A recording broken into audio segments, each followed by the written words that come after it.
Banco Central deu uma sacudida no mercado na última semana. E surgiu a pergunta: o Nubank vai fechar? A resposta é não. O Nubank nunca foi oficialmente um banco no Brasil. Ele é uma instituição financeira que oferece conta digital, cartão, investimentos e outros serviços, mas não se enquadra nas exigências legais para ser considerado um banco de verdade. O Nubank nunca atuou como banco justamente porque não pode. Ele não oferece depósito à vista nem possui agências físicas, que são requisitos básicos para ser classificado como banco. Alguns veículos de imprensa acabaram embarcando nessa confusão. O Correio Brasiliense falou em fim do banco Nubank. O DOL disse que o Banco Central pode acabar com o funcionamento do Nubank. Já o Estado de Minas e o Diário do Comércio também usaram títulos alarmistas, e tudo isso gerou pânico desnecessário. Mas vamos aos fatos. Antes de tudo, é bom lembrar o que é de fato um banco. Pense nos bancões tradicionais que a gente conhece desde sempre. Itaú, Bradesco, Santander, Banco do Brasil, Caixa Econômica Federal e por aí vai. Todos eles com agências físicas, atendimento presencial, filas e aquela burocracia clássica. Essas instituições são consideradas bancos de verdade, porque seguem um conjunto específico de regras do Banco Central. São estruturas robustas e geralmente mais antigas, e isso importa na hora de definir o que pode ou não ser chamado oficialmente de banco.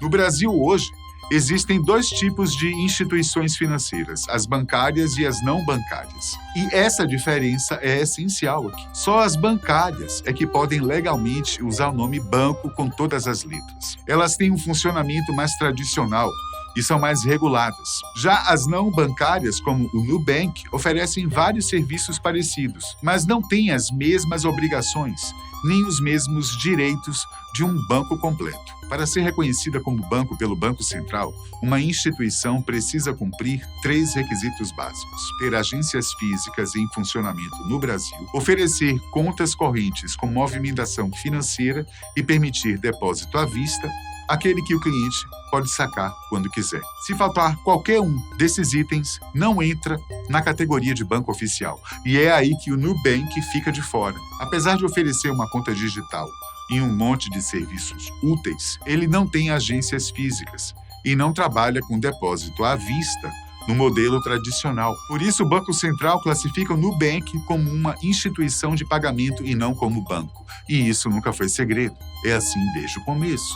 Hoje em dia, além dos bancões que todo mundo conhece, surgiram várias outras instituições que fazem praticamente as mesmas coisas que um banco tradicional, mas que tecnicamente não são bancos. Estamos falando dos banks, ou fintechs, e de outras instituições financeiras. Mas afinal, o que é que diferencia uma da outra?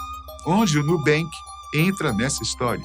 E é aí que a confusão começa para muita gente. Segundo o próprio Banco Central, fintechs são empresas que trazem inovações para o mercado financeiro usando muita tecnologia. Elas criam novos modelos de negócio e operam 100% online, oferecendo serviços práticos e muitas vezes com menos burocracia. Tudo funciona por meio de plataformas digitais, o que, aliás, é uma das marcas registradas do Nubank desde o início. Essas fintechs são divididas em várias categorias aqui no Brasil. Tem as de crédito, de pagamento, de gestão financeira, de empréstimo, de investimento, de financiamento, de seguros, de negociação de dívidas, de câmbio, e ainda tem a categoria de multisserviço, que é onde entra o Nubank. Isso porque ele atua em mais de uma dessas frentes, ou seja, ele oferece um pacote bem variado de soluções financeiras, tudo no mesmo aplicativo. Mas então, se o Banco Central já classifica o Nubank como uma instituição financeira não bancária de multisserviço, por que essa avalanche de notícias na última semana? Por quê? A instituição foi autuada e o nome do roxinho apareceu em tantos portais. Se a classificação do Nubank nunca mudou, o que aconteceu de diferente agora? O problema não está no que ele é, mas como ele vem sendo apresentado ao público. Hoje em dia, além dos bancos tradicionais, várias outras empresas também atuam no setor financeiro. Não estamos falando só de instituições financeiras oficiais. Não, tem até loja de roupa e site de compras nessa jogada. A Marisa, Magalu, C&A oferecem créditos e serviços parecidos com os de um banco. O Mercado Livre, que começou como e-commerce, hoje tem o Mercado Pago, que é reconhecido como uma instituição financeira. Ou seja, o mercado está cheio de empresas que fazem coisas de banco, mas sem serem bancos. Diante desse crescimento de empresas se auto-intitulando banco, mesmo sem seguirem os critérios legais, o Banco Central decidiu agir. A ideia é organizar a bagunça e evitar que o consumidor seja confundido.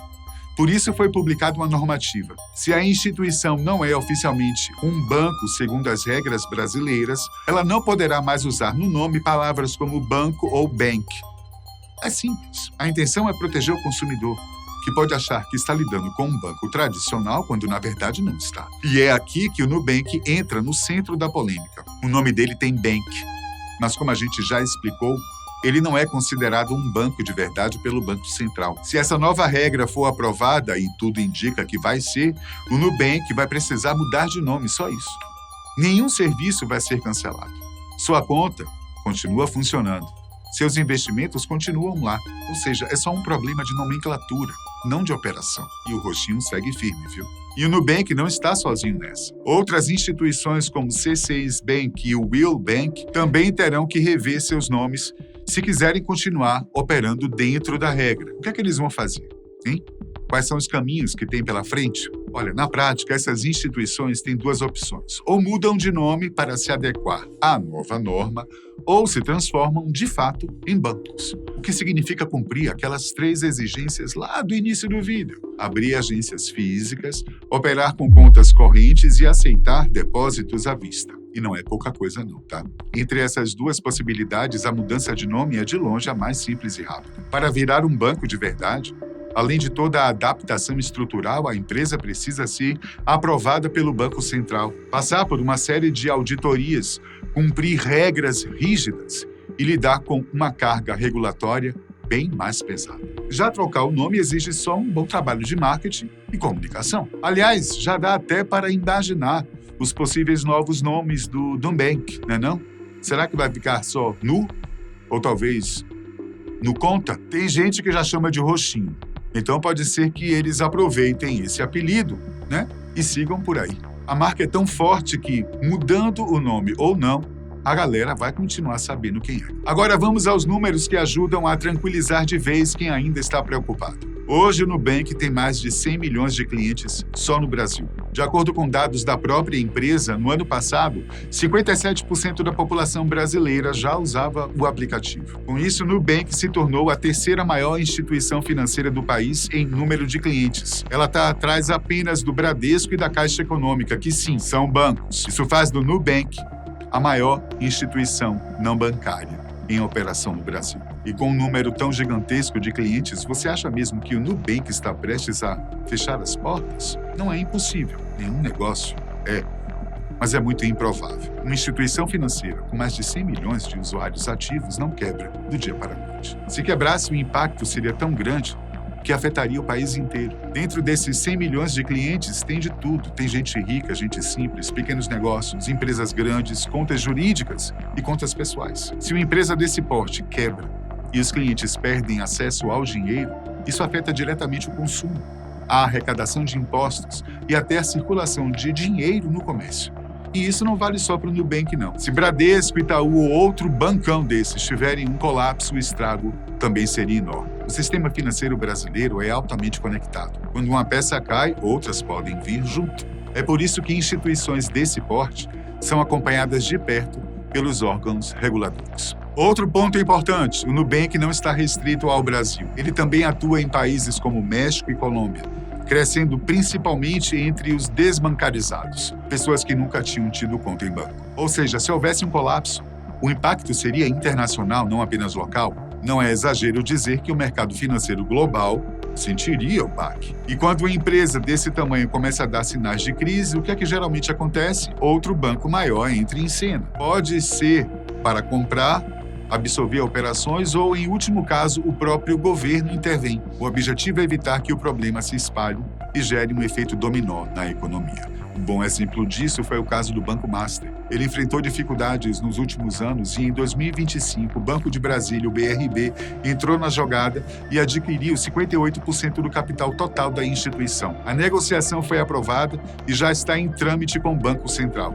E olha que o Banco Master tinha cerca de 5 milhões de clientes, bem menos que o Nubank. Ou seja, podem ficar tranquilos, tá? O Nubank não vai falir, não vai sumir e não vai deixar ninguém na mão. A única coisa que deve mudar, caso a nova regra seja aprovada, é o nome. De resto, continua igual. Nubank é hoje a instituição financeira que mais cresce no Brasil e pode em breve se tornar a maior em números de clientes. Nome novo ou não, o roxinho segue firme no mercado.